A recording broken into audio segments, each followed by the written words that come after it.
A first date, it's more than just grabbing a drink, right? When you really think about it, it's kind of like an experiment, a test. You could even say a litmus test for something way bigger. Are you actually compatible long term? And if it is a test, well, the place you choose, that's your lab. So that brings us to the big question, right? Which lab is going to give you the best, most accurate results? Is it the classic dinner date? Or what about somewhere totally different, like a museum? Let's dive in and see what the thinking is here.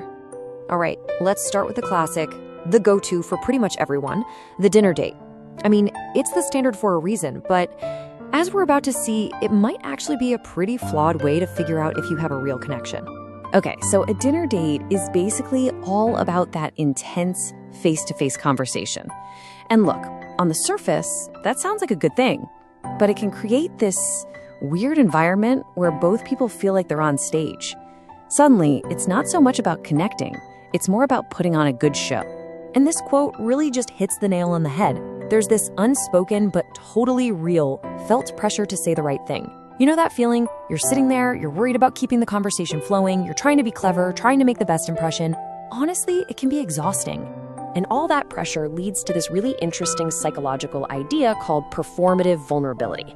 So what is that? Well, it's when you share personal stuff, but not because you're genuinely feeling a connection. You're doing it because you feel like that's what you're supposed to do on a date. It's like you're reading from a script, not actually sharing a piece of yourself. So why does dinner feel so scripted? Let's break down the core differences in the pressure you feel in these two spots. And this right here, this really lays it all out. Look at the dinner date column. Performative, scripted, pressure. That's the vibe. But a museum date, it just flips the whole thing on its head. Suddenly, it's authentic, it's spontaneous, and the whole feeling is about curiosity. I mean, that's a huge shift in the entire dynamic of the date. Which brings us to the museum, this powerful alternative. And look, a museum date isn't just about trying to be different or quirky. No, it's about intentionally breaking that script we were just talking about. Think about it. A museum gives you this new, interesting environment, and that completely changes the focus of the date. Instead of just staring at each other from across the table, you're both looking outward, at art, at history, at cool artifacts. Just that simple shift in focus immediately dials down that pressure to perform. It's actually a pretty simple but really powerful psychological chain of events. So first you enter this new environment. That lets you both react to what's around you, the exhibits.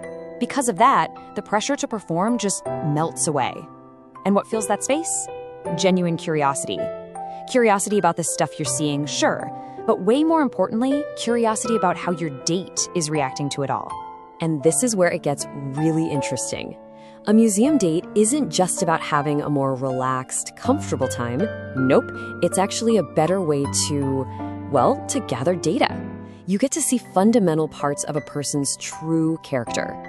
It's the perfect place to test for this one crucial trait that's linked to long-term relationship success, self-expansion. It sounds a little academic, but it's simple. It's that desire to grow, to learn new things, and to literally expand your own world through your partner's eyes and their experiences. It's about wanting a partner who adds to your life, not someone who just fits neatly into the one you already have. I mean, really think about what you get to see. In a museum, you get to watch how your date reacts to something they don't get. Are they curious or are they kind of dismissive? Do they ask questions? Do they seem open to a new idea? You're not just hearing their greatest hits, the stories they've told a million times. You're actually seeing their mind work in real time. That's invaluable.